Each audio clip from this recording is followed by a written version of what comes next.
Pigs on their back, I said, rat a tat tat. Nigga, go get your gap. Never hesitate to ladies. Pigs on their back, I said, rat a tat tat. Nigga, go get your gap. Never hesitate to put these pigs on their back, I said, rat a tat tat. Nigga, go get your gap. Never hesitate to ladies. Pigs on their back. Oh! Feel you wrong. They don't feel you wrong. They got us locked in prison. They don't feel you wrong. What? They gotta let us go. What? Go ahead. Let us go. Got my brother on lockdown for 24 on life status.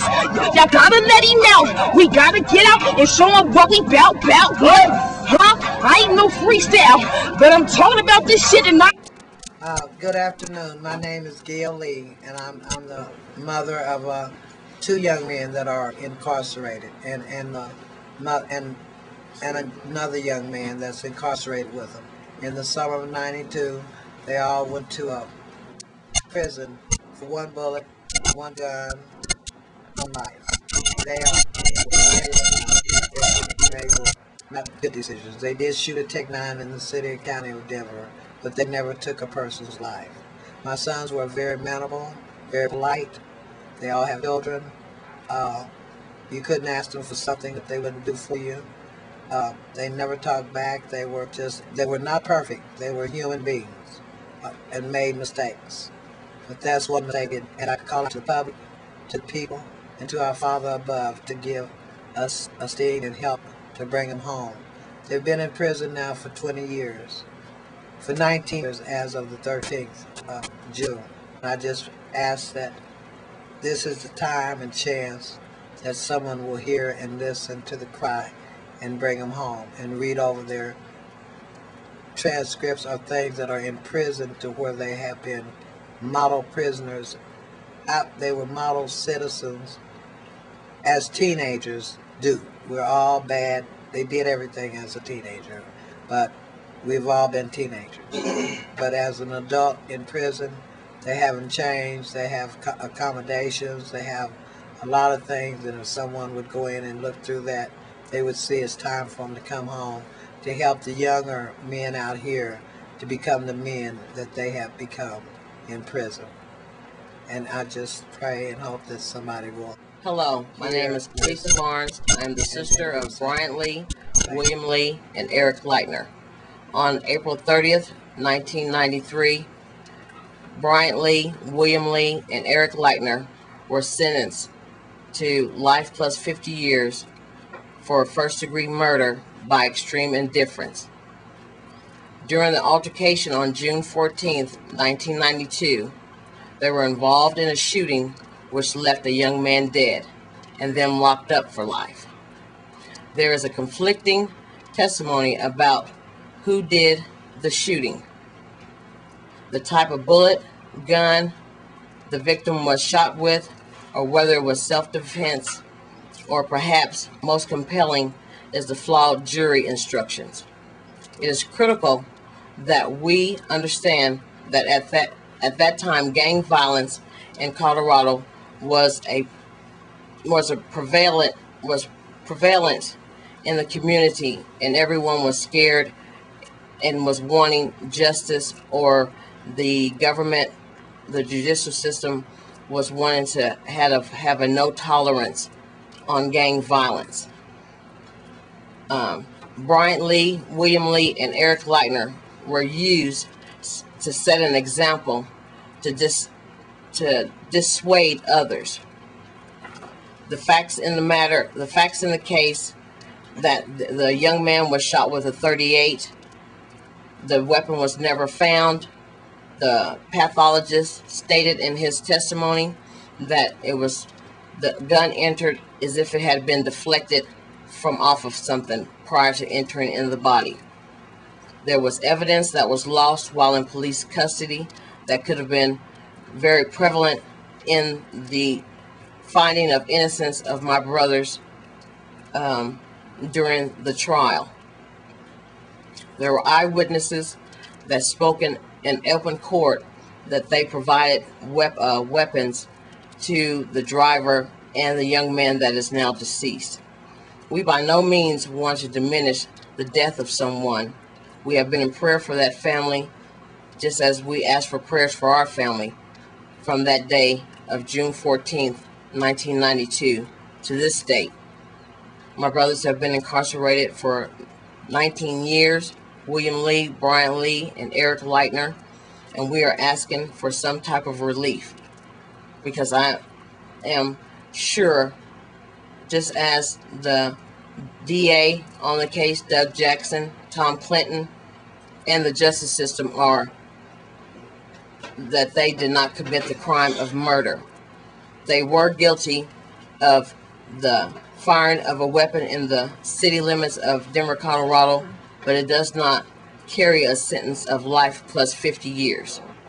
And so we are asking for a review of their case file, a review of their time that they have been incarcerated, to know that these young men, Eric Leitner, Bryant Lee, and William Lee, have not changed since they have been incarcerated. Their demeanor, their mannerism, their mindset is still of love toward one another and toward others. And so they do regard the loss of the life that night. There were no gunpowder residue on their clothing immediately following the incident. The gun was never found that the young man was shot with, as far as the caliber. And so again, we are just asking for some type of relief from the justice system, any help that private sector or individual attorney would be able to give us in helping us to get some kind of relief from the city and county of Denver judicial system, specifically the DA's office. This is my appeal, and have mercy on us all. Thank you. My name is Brenda Tyler-Lock, and on the night of the incident, my daughter was a passenger in the car where someone was killed on that night. My daughter was 15 years old, and all I know is that I got a call that I had to go to the Denver Police Department to get her because she was underage. When I did get there, she had already been, the detectives had talked to her and had already taken a statement, and we left and we went home. There was a period where she had to come back and testify, and I was very concerned about how that particular situation was handled, because they were very persistent that she was going to be a witness. In fact, they had her arrested, and it was her 16th birthday, and put her in juvenile hall, and then took her to court.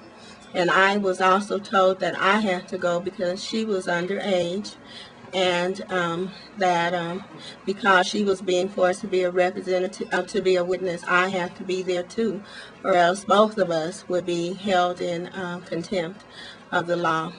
I did not attend. I had to go every time that she went to court.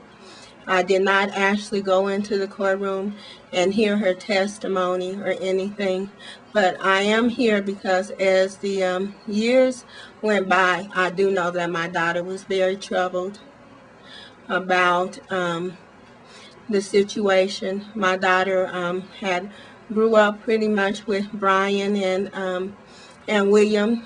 Their grandparents lived nearby, and they went to elementary school. And I was very perplexed that Tiffany had so many, she had some reservations about feeling that the young man should not be in jail. And I even questioned her. I'm being very honest, because I said to her, well, you could have died, and they didn't care that you were in it.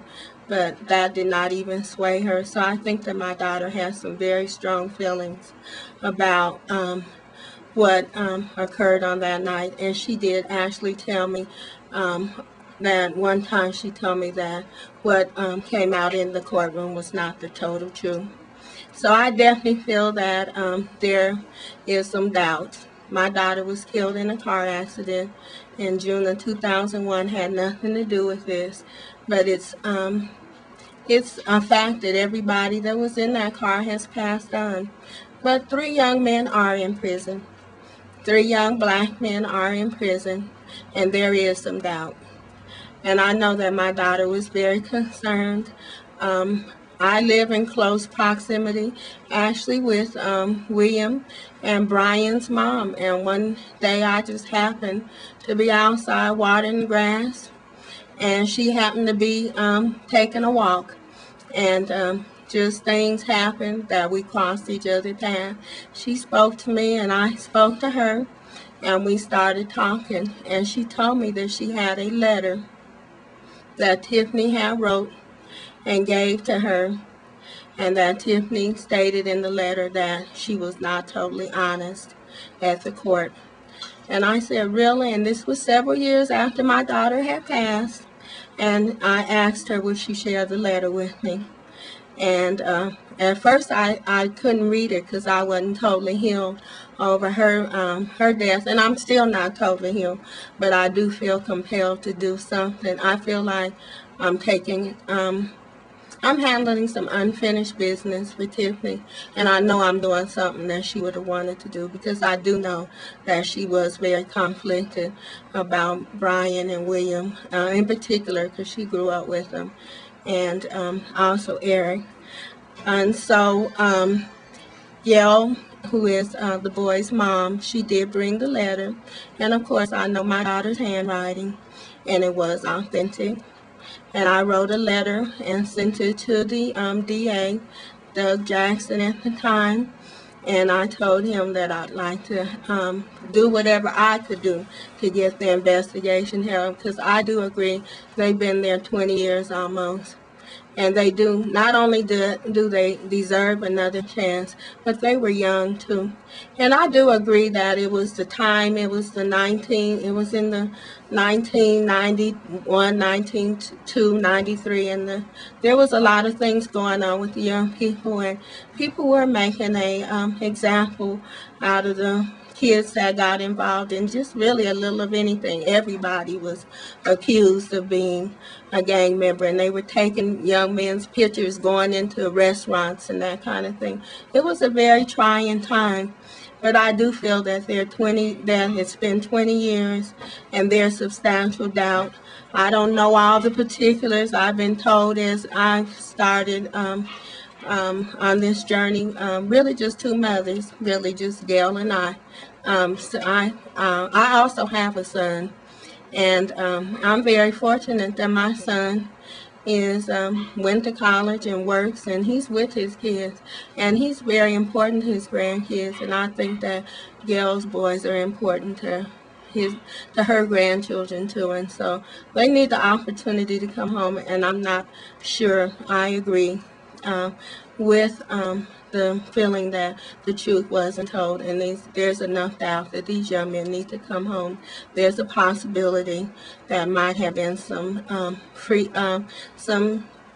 gunshots from inside the car, and possibly could have been hit by a friendly fire with the car. And I think in our country, everybody's supposed to be innocent until proven guilty, and they're supposed to be found guilty by a preponderance of the evidence and beyond doubt, and there is doubt. So I'm really just doing my part.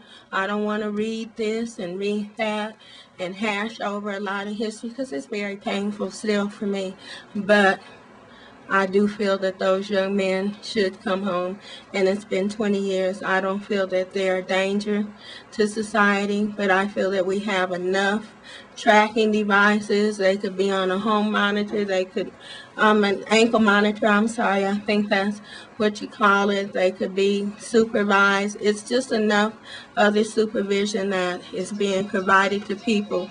That is no excuse. I think that they do deserve the opportunity to come home, and I know that that's what my daughter would have wanted to happen. So really, I'm just I'd like to see their their sentences commuted, and I'd like to see them come home and get a chance to be with their family and get a chance to work and be contributing members of this society. And I really think that they have the potential to be that. I don't feel that they're dangerous or anything. So it's time. It's time for them to come home, and it's time for Gail to have the opportunity to enjoy her son's life. So many other so many other women are doing with their children. So it's just time, and they earned it. So it's time for them to come home, and I want to do my part to be as supportive as I need to be. Yeah, my name is Gary Simmons. I'm the uncle of Brian Lee, William Lee, and Eric Lechner. And I just want to speak briefly on their upbringing.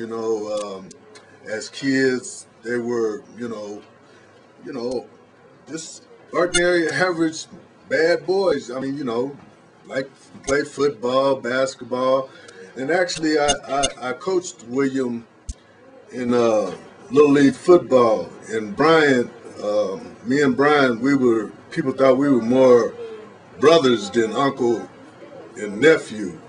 And the summer of '92, it was just a messed up summer for the younger generation growing up in that year. And I just want to somehow speak to somebody to try to help get them some kind of relief and bring them home, because they are very, very missed. All right, I'm Dayon Halsey, the nephew of Brian Lee, Eric Leitner, and William Lee. And I'm here to say that ever since I was young, my uncle's been an influence to me. I looked up to him as my dad, my brothers, and my uncles. The only time I remember seeing them is when they was in prison, but the time they was up there, they were still full of spirit, still looking for another chance at life, still trying to do what they do and keep a good character on them, as they do till now. When we do go see them up there, they're full of life and full of energy, ready to come out and make a difference in this new life of what we're living in a new generation. I just pray that everybody out there listening to this and looking at this, that will give everybody a second chance at life, especially my uncles. And we're all just out here trying to do what's right and do it in their favor. Right now I'm starting a non-profit organization. It's called BWL Corporation, Brothers with Life. It's just helping out convicts, anybody in unjustly processed through the justice system and that needs a second chance at life, like jobs or any advice on how to get a job, or just need a helping hand on trying to make it through another day. You know what I'm saying? Right now we're just trying to make a movement on doing right things on behalf of others and doing right things on the behalf of our Heavenly Father. And I pray that all that is listening to this will take heed that we are trying to do what's right and not be portrayed as what the system or what others is portraying us as, or what they see out there on TV or on the streets. We're totally different people. In real life, we're all humans. This is not TV. And we all just try to keep it real and try to do what's right. And you can contact us at bwl_ll@yahoo.com, or you can contact me at 720-404-2681. My mom, Polita Barnes, 405-637-8403, or my Aunt Loretta at 303-332-7187, or my Aunt Carolyn at 303-748-8179. And you can contact us at any time. Those are all our cell phone numbers. And you can just get with us about if you want to help or if you want to contribute to anything that we're trying to do or any ideas of what we can do. We're just out there looking for help and need a second chance on life. And we'll talk to you and see you later. Well, my name is Brian Lee Jr., and we're here to talk about my father, Brian Lee Sr., and my uncle, William Lee, and my cousin, Eric Leitner, and talk about we need the people's help for the injustice that they're facing right now. They've been locked down for 19 years now, and we just ask everyone's help to get them out. I haven't had my dad since I was 5 years old, so you can just imagine. I have a son now, and my father was a great influence and still is a great influence on me. I miss him a lot. No, that's cool. Go away. Come on. Get sensitive. And we just asking the people to just go look at the case, rethink the case, and see if you guys can help out there, or give some opinions on what we can do to get them out.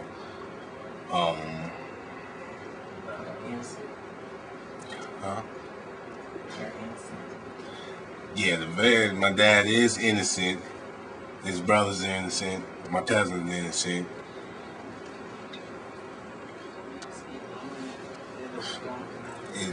It's been a long time, and we just ask that you guys can help our family bring these men home. My name is Pletha Barnes, the sister of Brian Lee, William Lee, and Eric Leitner. This is regarding a situation that involves 3 young black men whose experience with our legal system empathizes the miscarriage of justice syndrome that has recently received much publicity. Following is a brief synopsis of this case. The crime: 2 vehicles containing opposing groups of youths were involved in a shootout. While driving down the street, 1 young man was shot and killed. The result: 3 young men, all accused of murder that only one person could have committed, found guilty and sentenced to life plus 50 years each. The evidence, or lack of, weapons were confiscated from suspects. However, none matched the gun that caused the death. Murder weapon never found, much less in the hand of anyone convicted of the crime. Questionable ballistic results. Extenuating circumstances. The year this occurred, 1992, was considered Denver's summer of violence in the media. DA under much pressure to get tough with gang-related crime, jury not composed of their peers. These young men, Brian Lee, William Lee, and Eric Leitner, are on the last phase of their appeals. If anything is to be done to remedy this miscarriage of justice, it is to be done immediately. We do not know what to do to help them. If you know of anything or anyone who can give us help, please contact the names that will be listed at the bottom of this page. At the bottom of this screen. I got my eyes off, but I'm back, and I'm Gail Lee, and on behalf of Brian, William, and Eric.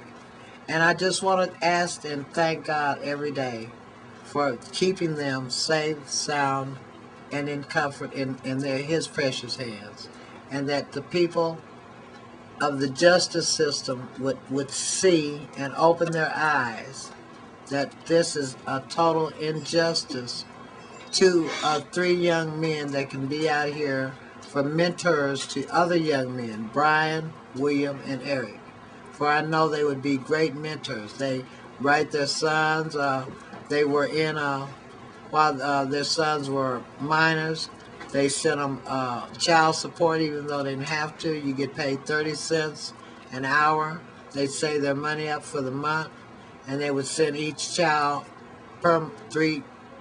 take turns a month sending each child their $30 check.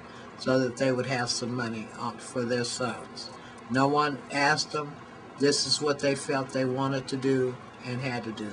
They keep in touch. They have a great relationship, and they have inspired their children, their nephews, cousins, them that wasn't even born, know them, respect them, and whatever they can do for Brian, William, and Eric. This is what the young people of 19 on up, they know them like they grew up with them. I'm shocked at times when they'll walk up and say, "Aunt Gail, how's Brian and William? Did Brian and William do this?" Well, you guys know Brian and William. Well, we love them and we know where they are and we want them home. And they would be a great inspiration on all these young men out here. And I just ask in the name of Yeshua, and in the precious name, in the name of Yahweh, and in the precious name of Yeshua, to set my children free, to take the shackles from around their legs. Thank you. And God, and may Yeshua bless all of you. The ladies' pigs on their back, I said, rat-a-tat-tat. Nigga, don't get your back. Never hesitate. The ladies' pigs on their back, I said, rat-a-tat-tat. Nigga, don't get your back. Never hesitate. To put these pigs on their back, I said, rat-a-tat-tat. Nigga, don't get your back. Never hesitate. The ladies' pigs on their back. Hold on. Don't feel you wrong. Don't feel you wrong. They got us locked up in prison. They don't feel you wrong. What? They gotta let us go. What? Go ahead. Let us go. Got my brother on lockdown for 24 on life status. Y'all gotta let him out. We gotta get out and show him what we bout. What? Huh? I ain't no freestyle, but I'm talking about this shit and I ain't proud now. We got to raise up on their ass. Show them what? Show them. Rat-a-tat-tat. Nigga, go get that gap. Never hesitate. The ladies' pigs on their back. Up in the club, you see a real thug, and them hoes wanna come up and give me real big hugs, but I ain't no teddy bear. Cops stop looking at me, cause I'm a picture camera, you can't catch me. I'm aiming at thee, I don't give a fuck me. It's that nigga, I kill a COP. Q-U-I-C-K, that's what I say all day. And in the streets I play, and I smoke on lots of hay. And my P.O. say, hey, stop fucking, hey. I say, hey.